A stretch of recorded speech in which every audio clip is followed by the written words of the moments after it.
जय श्री राधे। आनंद आशुलिपि पत्र का अंक 4, प्रतिलेखन संख्या 14, गति 100 शब्द प्रति मिनट। प्रारंभ करें।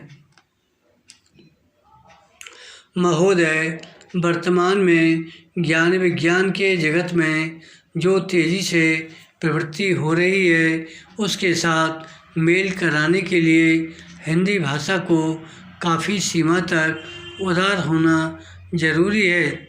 इतना उदार कि किसी भी आंचलिक भाषा में जो उपयुक्त शब्द उपलब्ध है, उसे अपने अंदर समेट ले। इसमें एक तो लाभ यह होगा कि बाकी भाषाओं के लोग जब यह अनुभव करेंगे कि उनकी भाषाओं के शब्द भी हिंदी भाषा में उपलब्ध हैं, तो उनमें राष्ट्रीय अखंडता की चेतना बनी रहेगी और हिंदी अधिक से अधिक व्यापक होती जाएगी।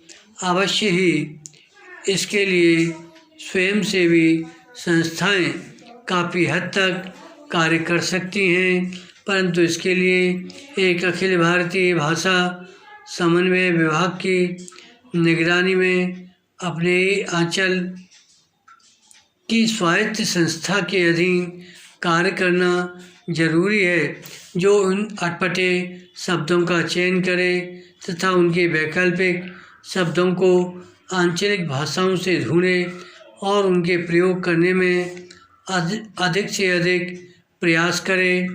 बहुत से अंग्रेजी शब्दों का हिंदी में प्रयोग तो पहले से ही किया जाता रहा है। विराम पैरा। हिंदी के विस्तार और प्रगति में हमें संस्कृत का पुनः विस्तार भी करना होगा, जो भारतीय अखंडता के लिए बहुत ही महत्वपूर्ण बात होगी। बहुत सी दक्षिणी भारतीय भाषाओं में संस्कृत का प्रयोग प्रचुर मात्रा में किया गया है।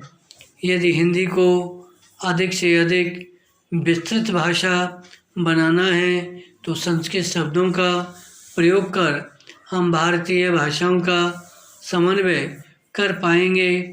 जैसा कि हमने पहले बताया है कि किसी भी आंचल को स्वायत्तता देने में स्थानीय बोलियां कहीं कुछ पीछे साहित्य के गौरव के अनुरूप उठ खड़ी होती हैं और साहित्य रचना का साधन तथा लोक संस्कृति का माध्यम बन जाती हैं।